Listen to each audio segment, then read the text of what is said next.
Start कर सकते हैं, लेकिन उसके लिए थोड़ा सा आप में गट्स होने चाहिए। तो अगर आपके अंदर गट्स हैं तो आप कोई भी नई चीज खड़ी कर सकते हैं। तो वही चीज मैं आपको बताऊं, जैसे जो मैं आपको बता रहा था 11th क्लास का, क्या हुआ कि अब अगर पेरेंट्स भी मेरे कहीं ना कहीं देख रहे होंगे तो मुझे शायद, अब तो फिर क्या ही गालियां देंगे, लेकिन सोच रहे होंगे कि कहीं ना कहीं पुरानी बातें। तो 10th क्लास की बात है, जब मैं 10th क्लास में था, I was in CBSE in 10th class. और मेरे स्कूल का नाम था के पब्लिक स्कूल। के पब्लिक स्कूल मेरे स्कूल का नाम था। तो आई वॉज वेरी, मतलब studious kind of guy in 10th class. ठीक है, तो 10th का बोर्ड एग्जाम होता है। अभी आजकल बोर्ड में इतना वो नहीं होता, पहले बोर्ड बहुत बड़ी चीज होती थी। तो बहुत ज्यादा, मतलब मेरे ऊपर पढ़ाई का प्रेशर था, बहुत ज्यादा, घर वालों की उम्मीदें बहुत ज्यादा थी। अच्छा, वही चीज क्योंकि 90s वाले लोग हैं, तो 90s वालों के टाइम पे क्या होता था कि डंडा बहुत मिलता था, मतलब प्यार से नहीं समझाया जाता था। अगर गलती है या कम मार्क्स आए हैं तो डंडा पिलाई होती थी। तो मतलब बहुत ज्यादा प्रेशर था, और प्रेशर इतना ज्यादा हो गया था कि दिमाग बहुत खराब रहता था। तो दिन रात हमने मेहनत करी, और इतने भी नहीं थे हम कि बहुत ज्यादा आउटस्टैंडिंग थे, लेकिन अपनी जितनी भी हमारी शक्ति थी उससे ज्यादा मेहनत करते थे। तो मैंने जैसे तैसे करके मैंने दिन रात मेहनत करी। तो मैं अपने गांव से जाता था स्कूल में ना, सीबीएसई बोर्ड था मेरा, स्कूल था, तो गांव में तो होता नहीं था स्कूल, तो वो 12-13 किलोमीटर था। तो आप विश्वास नहीं करोगे, मैं साइकिल पे जाता था। ठीक है, 10-11 किलोमीटर साइकिल चलानी होती थी, और 10-11 किलोमीटर साइकिल आनी होती, आके चलानी होती। तो मैंने ये देखा कि साइकिल मैं तो आने जाने में ही रह जाता हूँ चलाने में। जैसा कि आप कई बार देखते हो कि आप सेल्फ स्टडी नहीं कर पाते, तो मैं सेल्फ स्टडी नहीं कर पाता था। फिर ट्यूशंस भी पढ़ने होते थे, आपको पता है ट्यूशंस का भी एक बड़ा क्रेज होता है ना। तो ट्यूशंस भी पढ़े। अच्छा, प्रैक्टिकल का बड़ा सीन रहता था, प्रैक्टिकल ट्यूशन टीचर से नहीं पढ़े तो प्रैक्टिकल के मार्क्स की दिक्कत। तो कहीं ना कहीं हम बहुत ज्यादा फंसे हुए थे। अब समस्या ये थी कि टाइम नहीं मिल पा रहा था, तो मैं घर से फिर रूम लेके वहीं रहने लगा, अकेला ही, और उस छोटी सी एज में। तो पढ़ाई का भी काफी अच्छा भूत सवार हो गया था, क्योंकि कंपटीशन वाली फीलिंग आ गई थी। तो मैंने बहुत सारी मेहनत करी, लेकिन मैं अपने अंदर से खुश था, और मेरे जो मार्क्स आए, लेकिन घर वालों के अपोजिट थे। तो 10th क्लास में I got 87% of my marks. तो 10th क्लास में जो मेरे नंबर थे वो थे 87%। तो भैया 87% मार्क्स आए, दिल में मेरे बहुत खुशी हुई, क्योंकि मैं तो अपनी तादाद से ज्यादा ही मेहनत कर रहा था। लेकिन जैसे ही घर वालों को पता चला 87% मार्क्स आए, तो बस हंगामा हो गया। और इतना बड़ा हंगामा हुआ, इतना बड़ा हंगामा हुआ कि मेरा, मतलब मेरे को ऐसा मन करने लगा कि यार क्या ही करूं, बस कोई सुनने वाला समझने वाला नहीं है। क्योंकि घर वालों को चाहिए थे कि, मतलब समझ रहे ना, हर घर वालों की एक्सपेक्टेशंस। और जो बच्चे बोर्ड में है ना बेटा, तो अगर आपके छोटे भाई बहन है कोई, उसको भी बताइएगा। तो इतना प्रेशर, बहुत ज्यादा, मैं परेशान होने लगा। घर में अंदर जाऊं तो घर में जाने का मन नहीं करता, बाहर ही बाहर घूमता रहता। ठीक है, क्योंकि पेरेंट्स को मतलब एक ही बात चाहिए थी, बस एक ही बात, कि टॉप 3 में।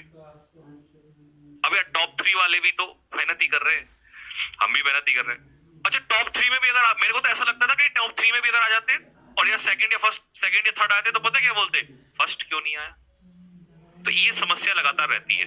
अब फर्स्ट में तो एक ही रहेगा। तो ये बहुत बड़ी समस्या मेरे साथ चली, तो मैं परेशान हो गया बहुत ज्यादा। तो 11th क्लास में क्या हुआ, फिजिक्स सही थी, पहले से मेरी हाइट वगैरह ठीक थी।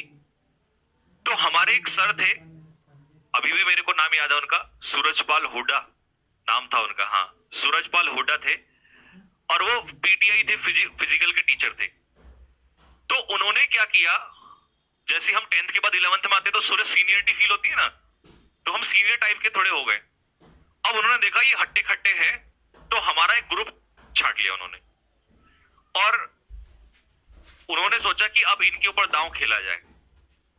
तो वो हमें क्या करते, हमें क्लास से उठाते और सीधा ग्राउंड में। अब हमें बड़ा मजा आने लगा, पढ़ाई में तो आपको पता ही है मन कहाँ लगता है। तो अब हमें मौका, वैसे हम बंक मारते तो टीचर्स बोलते, लेकिन हमने फिर बंक मारने का ऑप्शन नहीं था। तो जैसी पीटीआई साहब आते, अब पीटीआई का तुम्हें पता ही है, उनका एक अलग ही रौब चलता है, टीचर भी कुछ नहीं बोलते। बोला कि कहाँ जाना है, ग्राउंड प्रैक्टिस। क्यों जाना है? कि स्कूल की तरफ से खेलने जाना है। तो हम जैसे ही तुरंत आए, बैग रखा और चले गए। तो इस तरीके से मेरा जो 11th क्लास है वो बहुत ज्यादा खराब हो गया। लेकिन मेरा पूरा का पूरा इंटरेस्ट हुड्डा साहब ने बदल दिया था एथलेटिक्स की तरफ। और मेरी जो अपनी पर्सनल रेस, कभी मैं इस बार गांव जाऊंगा, मेरे ध्यान नहीं रहा, तो मैं आपको अपनी, मतलब आज जब मैं जाके उन्हें देखता हूँ ना, और मम्मी के जो बक्सा होता है उसमें रखे होते हैं, तो काफी खुशी मिलती है। तो वो मेडल्स वगैरह, तो मेरा जो रेस होता था वो 100 मीटर और 200 मीटर होता था। 100-200 मीटर का रहता था। तो मैंने स्कूल की तरफ से मतलब वो जीता, बट मैं स्कूल का वो नहीं बन पाया, चैंपियन नहीं बन पाया, क्योंकि मेरा एक दोस्त था, उसका नाम था विशेष प्रताप गुज्जर।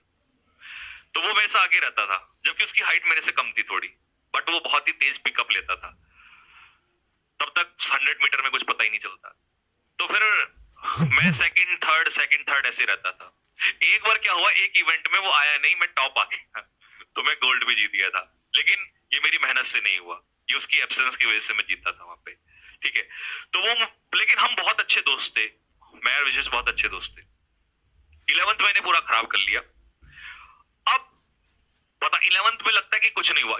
12th जब आया, तो जब सर पे बोर्ड का नाम आया, तो इधर से सर पे बोर्ड आ चुका था, और इधर से पेरेंट्स की उम्मीदों का भी बोर्ड आ चुका था।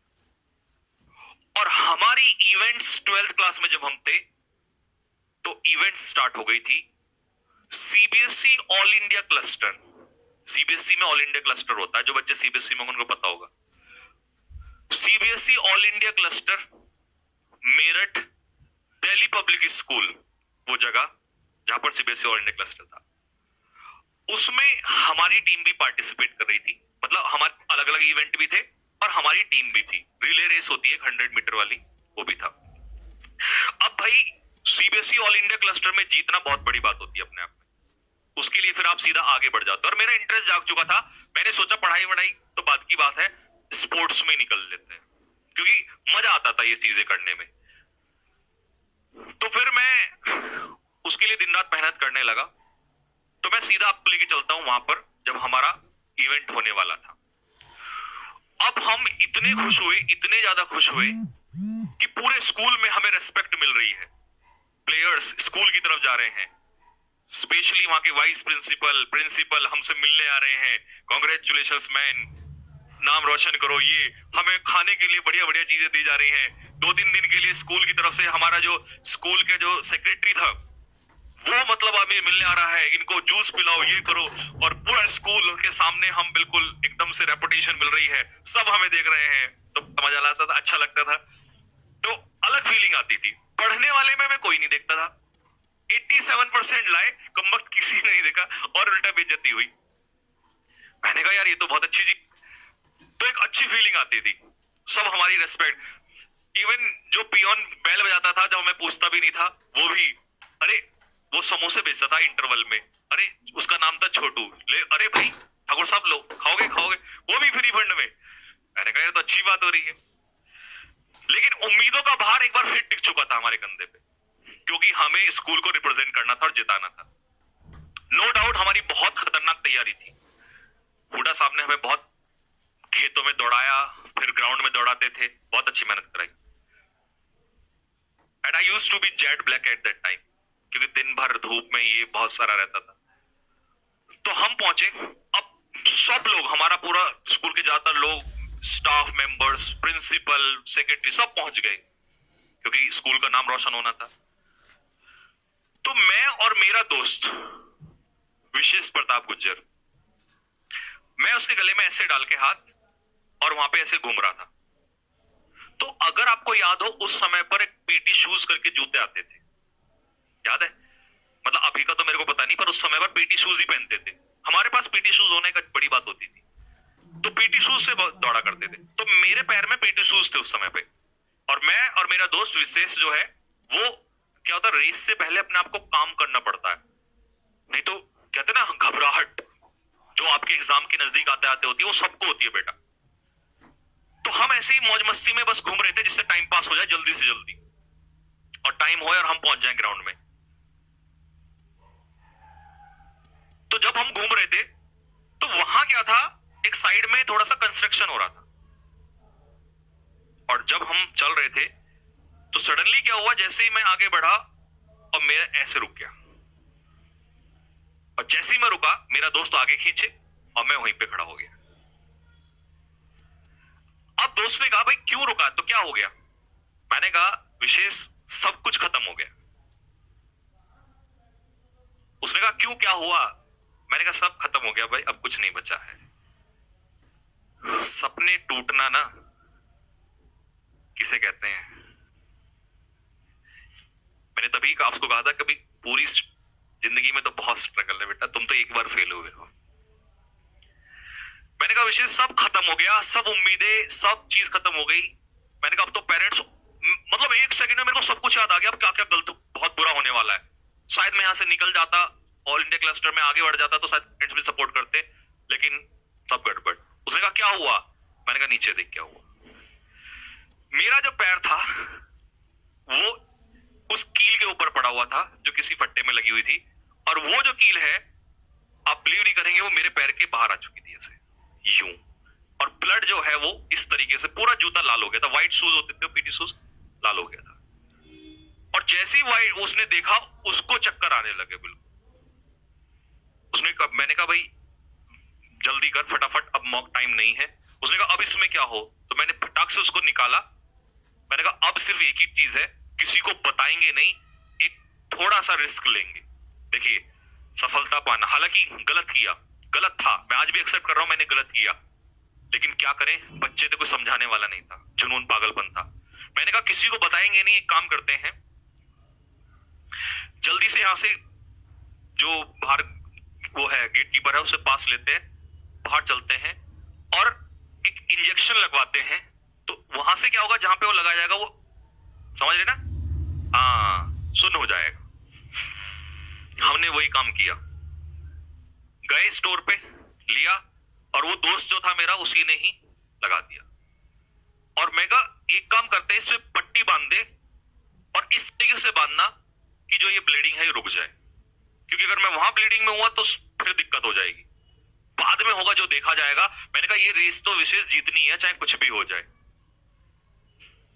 उसने वो किया, जूते पहने हमने, और मैं पहुंच गया।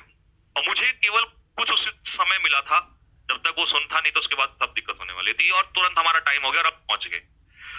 अब सबसे अच्छी चीज क्या थी कि मैं सेकंड नंबर पे खड़ा किया जाता था, मेरा जो दोस्त था विशेष वो चौथे नंबर पे।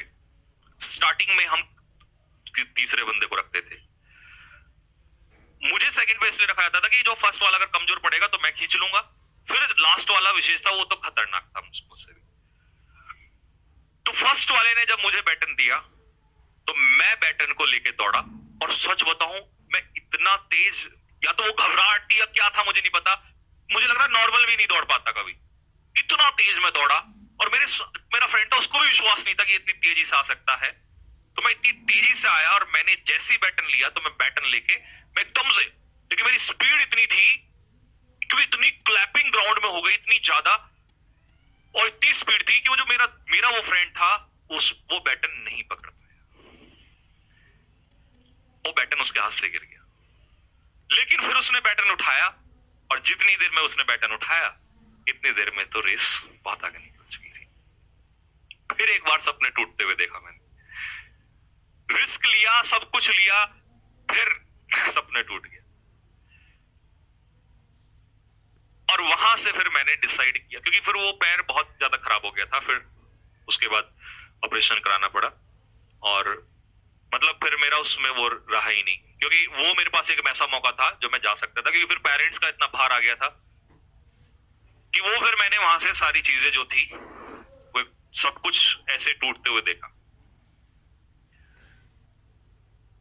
तो मैंने फिर खुद से ही डिसाइड किया कि क्योंकि सपोर्ट नहीं है, कुछ नहीं है, तो छोड़ो, मैंने फिर वो छोड़ ही दिया।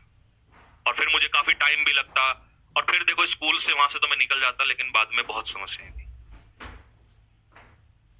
लेकिन मेरे दिमाग में एक ख्याल आया कि यार अगर इस चीज को मैं आगे बढ़ाना चाहूं, क्योंकि मैं स्पोर्ट्स में ही थोड़ा मेरे को इंटरेस्ट ज्यादा था हमेशा, तो मैंने सोचा कि यार डिफेंस एक ऐसा पार्ट है जिसके थ्रू मैं इसे आगे बढ़ा सकता हूं। मैं घर वाले तो सपोर्ट करेंगे नहीं। एनडीए मेरे दिमाग में एक उपज बैठ गई कि एनडीए ही मुझे ले जाएगा वहां पर। वो एनडीए का प्यार वहां से जाग गया। तो देख रहे हैं आप, सपना टूटे लेकिन उसको पाने के लिए फिर दूसरा रास्ता बनाया।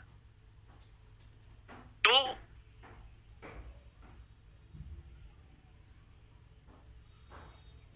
वही चीज मैं आप लोगों से कहना चाह रहा हूं कि फिर तो वो एनडीए की अलग कहानी है, उससे तो छोड़ दीजिए। लेकिन ये जो स्टीप है, सपने हर किसी के टूटते हैं, और आप थोड़ा सा कुछ हो जाए, सर आज ये हो गया, सर आज वो हो गया, सर आज ये हो गया, सर ऐसा हो गया। बेटा हमसे पूछ के देखो क्या क्या नहीं हुआ इस जिंदगी में। बहुत कुछ हुआ है, बहुत ज्यादा कुछ, बहुत सारी चीजें, लेकिन हम फिर भी नहीं हटे। हमारा एक सपना टूटा ना, दो खड़े कर दिए हमने तुरंत। और हमने ये जिंदगी में जंग लत पाल ली कि देखते हैं कब तक लाइफ हमारे सपने तोड़ेगी, हम नए सपने रखते चले जाएंगे। क्योंकि हराया तो आपको, देखो जिंदगी हमेशा हराएगी, लेकिन आप हार के लिए बैठे हैं या जीत के लिए बैठे हैं, सोचना ही आप ही ने है, क्योंकि कोई और नहीं सोचेगा इस चीज को।